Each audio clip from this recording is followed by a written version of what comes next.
दोस्तों, बिहार का 1990 का वह दौर जब बच्चों के खेलने की आवाज़ कम, गोलियों की तरतराहट अधिक सुनाई पड़ती थी।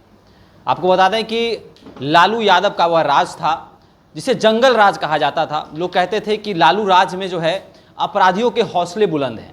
अपराधी जो है वह सरकार से नहीं डरती है, सरकार अपराधियों को संरक्षण देती है। उसके बाद लोगों ने बिहार के वर्तमान के मुख्यमंत्री नीतीश कुमार पर भरोसा किया। 2005 के बाद नीतीश कुमार सरकार में आए। लोगों को यह विश्वास था कि बिहार अब बदल जाएगा, बिहार की स्थिति सुधर जाएगी। लेकिन अभी वर्तमान की जो स्थिति है बिहार की, रोज अपराध पे अपराध हो रहे हैं, लूट हत्याएं चरम पर हैं, पुल पुलिया गिर रहे हैं। सरकार जो है बिजली सड़क के नाम पर वोट वसूलती है, लेकिन अपराधियों के जो है हौसले बुलंद है। अपराधी तो यहां तक कह रहे हैं कि आज हमारा जेल होगा, कल बेल होगा और परसों से जो है वही खेल होगा। और अपराधी जो है खुलेआम, चाय की दुकान हो, जो पान की दुकान हो, वहां पर अपराधी के जो गुंडे हैं वह बात करते हुए नजर आते हैं कि आज तो जेल हो जाएगा, लेकिन कल फिर से मैं निकल जाऊंगा और फिर ऐसे अपराधों को अंजाम दूंगा। देखिए, तमाम मुद्दों पर बातचीत करने के लिए हमारे साथ आदित्य पासवान जी हैं, बिहार कांग्रेस सेवा दल यंग ब्रिगेड के अध्यक्ष हैं। आदित्य जी, आपने नीतीश कुमार पर, बिहार पर एक आर्टिकल भी लिखा है, काफ़ी अच्छी अच्छी बातें उसमें की गई हैं। क्या लग रहा है, जो लोगों ने विश्वास किया था बिहार के मुख्यमंत्री नीतीश कुमार पर, क्या वह भरोसे पर सफल उतर रहे हैं?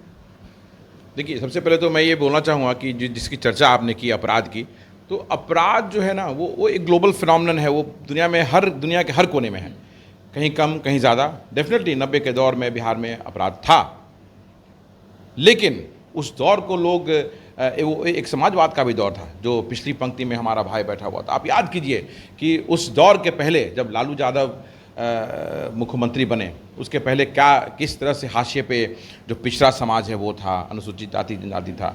और जो लोग किसी कार्यक्रम में या कहीं पे और जो पिछले दूर बैठे हो रहते थे, चाहे वो हमारा भुइयाँ समाज हो, चाहे वो नट समाज हो, चाहे वो हमारा पासवान, रविदास, चमार, जो भी समाज हो, वो समाज को उन्होंने अपने बगल में जगह दिया और वो समाज को, पिछड़ा समाज को हक और हुकूक के लिए आवाज़ मिला।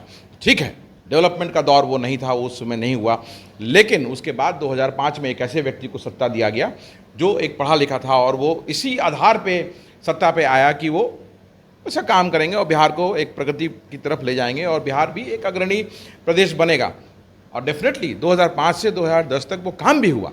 हम लोग हमेशा बोलते हैं कि पहला जो कार्यकाल था नीतीश जी का, बहुत बढ़िया काम हुआ, लेकिन उसके बाद वो दौर जो है ना वो डिरेल करते चले गए। जैसे रेल की पटरी पर रेल कैसे डिरेल होता है, उसी तरह से जो डिरेल किए वो वापस कभी आए नहीं, क्योंकि अपनी सत्ता को बचाने के लिए ही वो लगे रहे। तो उसके कारण कभी इस तरफ कभी उस तरफ करते रहे। और बिहार के अफसरों पर, अफसर ही एक तरह से होता है कि जो विभागों को चलाते हैं, प्रदेश को चलाते हैं। नेता तो आते रहते हैं, बदलते रहते हैं, लेकिन अफसर वही रहते हैं, चाहे वो इस विभाग में हो, उस विभाग हो, लेकिन प्रदेश में अफसर वही रहते हैं। तो वो अफसरों पे उनका कंट्रोल नहीं रहा। और बिहार में आज ये जो, जैसे आपने पुल पुलियों को जिक्र किया, तो ये भ्रष्टाचार का ही उदाहरण है ना, कि भ्रष्टाचार के कारण ही ये पुल पुलिया इतना गिर रहे हैं। क्यों? नहीं तो नहीं गिरते ना, एक पुल गिरता, दो पुल गिरता, जो पहले भी बहुत होते रहे हैं। ऐसा नहीं है कि इसे बिहार में ऐसा हुआ है, लेकिन लगातार पुल गिरने का सिलसिला जो है ये बताता है कि भ्रष्टाचार के कारण ऐसा हुआ है। और सिर्फ पुल पुलियों का ही नहीं, आप देखिए औद्योगिकरण किस तरह से बिहार में मर गया। पलायन खासकर, विशेषकर इस राज्य में बहुत ज़्यादा हुए हैं। और ये डेटा बोलता है, हमारे कहने से या किसी और के कहने से इसमें कुछ सच्चाई नहीं होगी। ये डेटा कहता है कि लगातार पलायन हुए और बिहार को आज पूरे देश में एक लेबर स्टेट बोला जाता है। आप चले जाइए, दिल्ली चले जाइए, पंजाब चले जाइए, महाराष्ट्र चले जाइए, गुजरात चले जाइए, सब जगह बिहारी लेबर आपको मिलेंगे। और अगर इन जगहों से अगर लेबर ख़त्म हो जाए तो वहाँ काम बंद हो जाता है। इसका हमने उदाहरण देखा था, कोरोना में देखा था, या और कभी कभी जब जो स्टेटों की लड़ाई होती है उसमें देखते हैं। तो बिहार को नीतीश कुमार जी ने एक लेबर स्टेट बना दिया हर फ्रंट पे, चाहे वो उद्योग हो, उद्योगीकरण नहीं है। सरकार कॉन्क्लेव जरूर करती है हमेशा, कभी दिल्ली में, कभी बेंगलोर में, कभी पटना में, देश विदेश से लोग इंडस्ट्रीज आते हैं और बड़ी बड़ी बातें होती हैं कि इंडस्ट्रियल पॉलिसी में ये देंगे वो देंगे, बट ज़ीरो रिजल्ट जो है वो ज़ीरो है। और आज उद्योगीकरण के नाम पे, जबकि पहले वही औद्योगिक स्टेट थे, यहाँ पे अपने लोगों ने उद्योग लगा चुका था, आज वो लोग भी अपने उद्योगों को बंद करके बाहर चले गए। क्यों? इसका रीज़न होना चाहिए ना इसका रीज़न ये है कि यहाँ पे रेड टेपिज्म इतना ज़्यादा है। अगर कोई काम करना चाहे तो अफसरशाही इतनी ज़्यादा है कि वो काम करने नहीं देते हैं, उसको नियमों में बांध के रख देते हैं। आ जाइए देखिए, हमारे बगल में बियाडा की इतनी ज़मीन है, पाटलिपुत्र इंडस्ट्रियल एस्टेट है, लेकिन जाके देखिए क्या हाल वहाँ पड़ा हुआ है। इंडस्ट्रियल के नाम पे, इंडस्ट्रीज़ के नाम पे वहाँ ज़ीरो है। वहाँ क्या चल रहा है? कोका कोला का गोदाम है, मॉल है। तो इंडस्ट्रियल स्टेट में इंडस्ट्रीज होनी चाहिए। उसके बाद अब फतवा इंडस्ट्रियल स्टेट है, मुजफ्फरपुर है, और भी जगह है। सब जगह अमूनन यही हालात हैं। बिहार में चीनी मिल, करीबन 31 चीनी मिलें थी। आज वो चीनी मिलें जो मनासन थी, उसको बिहार सरकार ने पिछले 19 सालों में एक भी चीनी मिल को रिवाइव नहीं कर पाया। अगर चीनी मिल रिवाइव होते तो वहीं के लोकल लोगों को बड़े पैमाने पर नौकरियां मिलती और पलायन कुछ तो रुकता। शिक्षा का वही हाल है। जो बिहार, जो हम आईएएस बनाने की फैक्ट्री जाने जाते थे और पूरे देश में हर परीक्षा में हमेशा हमारा बिहारी बच्चा उत्तीर्ण होता था, आज वो 2023 में मात्र 22 पे आ गया वो। तो क्या ऐसा रीज़न है कि इसकी नंबर्स भी कम हो गई और होती जा रही है?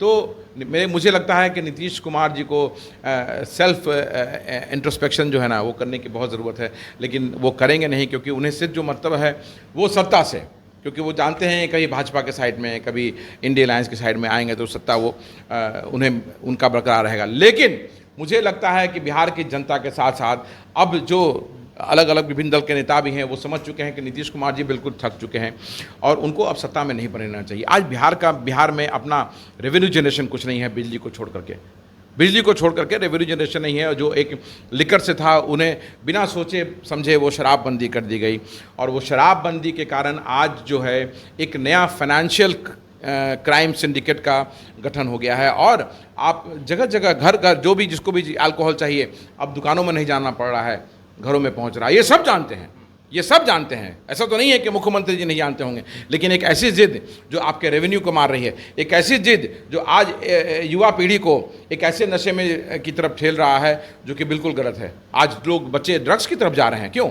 क्योंकि अल्कोहल अवेलेबल नहीं है। इससे तो बेटर वो होता ना। आज नकली शराब के कारण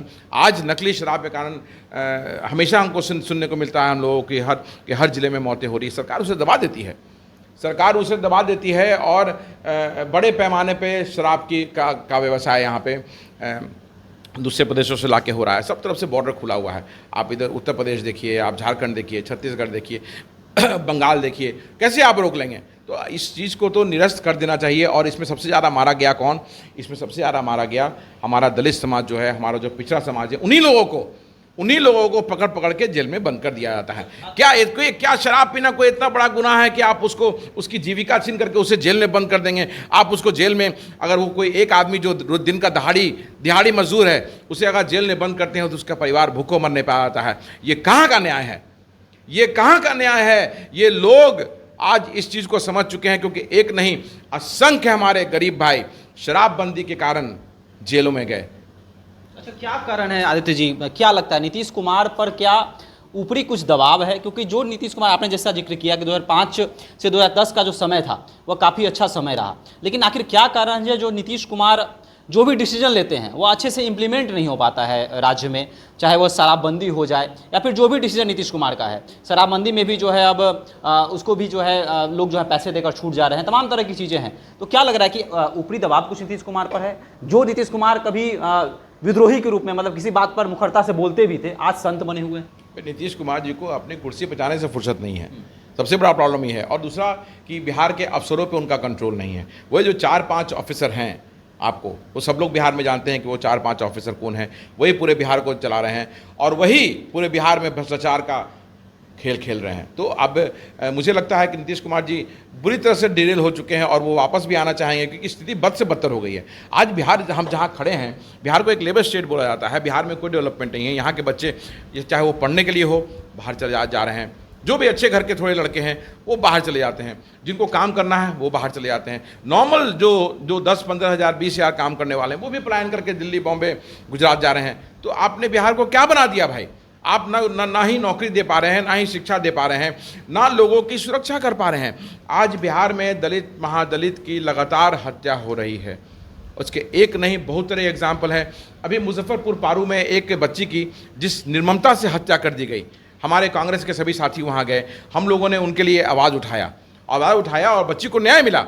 उसी तरह से पूरे बिहार में पूरे बिहार में लगातार हत्या हो रही है, चाहे वो हमारा पासवान भाई हो, रविदास भाई हो, नट हो, भुइयाँ हो, पिछड़ा हमारा भाई हो, लगातार उनकी हत्या हो रही है और ये कंट्रोल नहीं हो रहा है, सरकार से कंट्रोल नहीं हो रहा है।